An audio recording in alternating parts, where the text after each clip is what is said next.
everyone, welcome back to the Business Growth Book podcast. In today's episode, we explore the concept of future-proofing your business and answer the question, can you ensure your business will thrive regardless of what the future holds? I'm your host today, Mick Foster, from Purple Yak, the business coaching firm behind the Business Growth Club.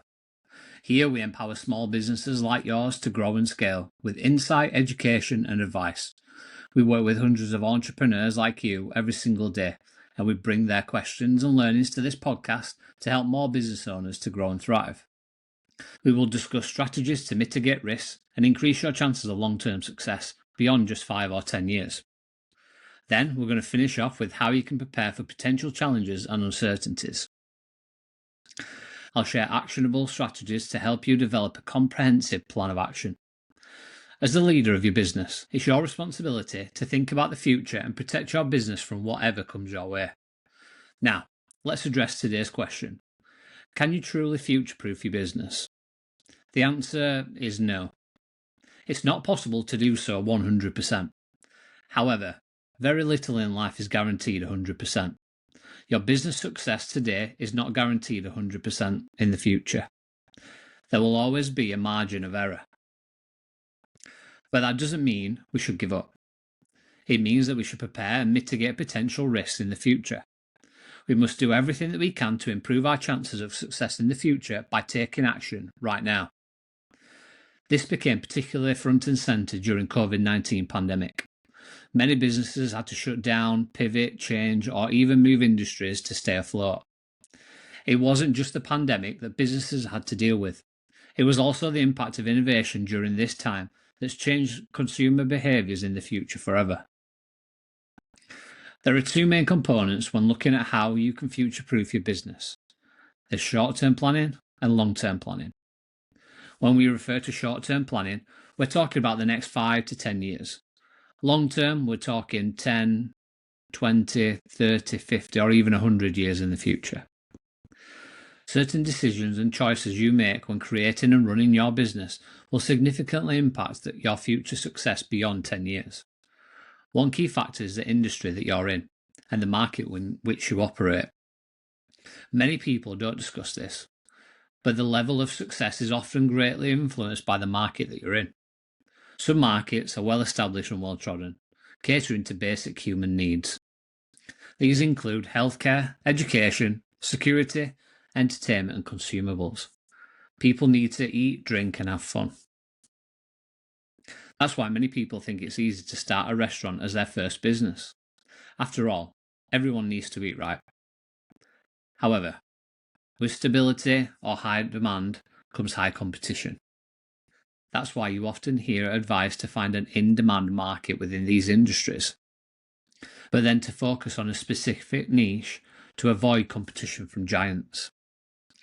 A good example is Gymshark. Clothing is a basic need, and fashion is part of our lifestyle.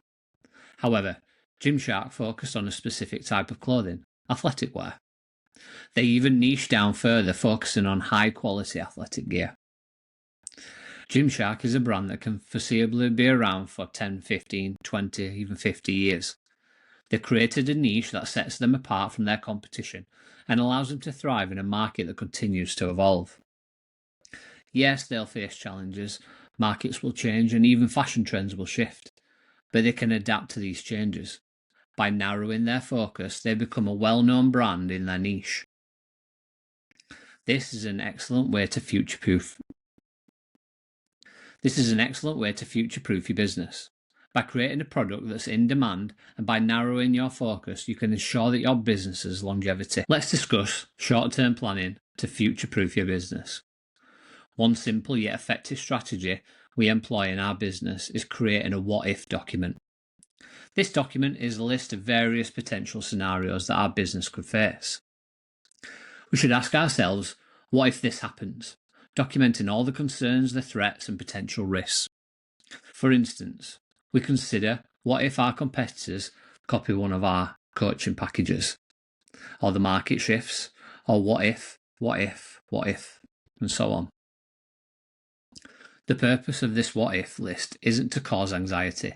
It's a tool to document all the possible outcomes, provide a clear record of what could happen. and how to deal with them.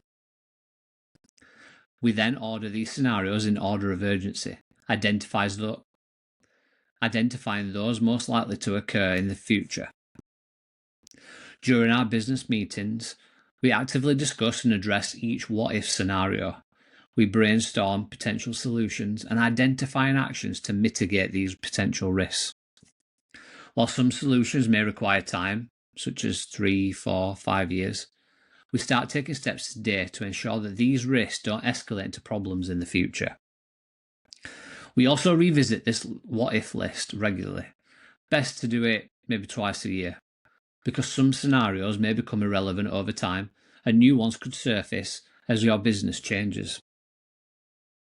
For example, if the market that we're in becomes a fad, it may no longer be a trend after 2 years. However, if we've identified a new habit or behaviour in the marketplace, we can continue to focus on addressing those risks. This is incredibly helpful in creating and drafting contingency plans. Regardless of what you think may or may not happen, another piece of advice I highly recommend is the financial risk of the future. I'm not a financial advisor, but in my experience, it's often helpful to take money off the table from your business. Too many businesses reinvest all their money back into the business itself. This is fine when you're starting out in your first few years, but once you begin growing, you need to establish some sort of safety net for unexpected circumstances. This could cover salaries, damaged goods, or equipment essential to producing your product or service. You never know what might happen. Your office could be damaged due to flooding, and this isn't always covered by insurance. The key to financial stability is having cash reserves. Why does Apple have billions in the bank? Many people wonder this. Inflation is crazy and banks aren't making any money off it. In fact, managing billions in the bank costs money. Banks charge for managing large amounts of money because cash reserves are crucial for hedging bets. You may not have billions, but 40, 50, 60, even £100,000 is a good amount of a runway for your business. Having 4, 5 or 6 months of payroll and operational costs in your bank account is incredibly helpful when something like a pandemic or financial crisis hits. Many people think they'll just borrow money, but sometimes that's not even an option. So, having a buffer is actually quite beneficial. Determine your number and then reinvest the rest or invest it in other things. It's up to you.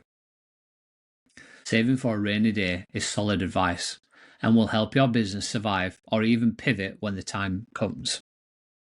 It's impossible to guarantee your business will survive whatever comes your way in the future. However, you can mitigate risks and prepare for them.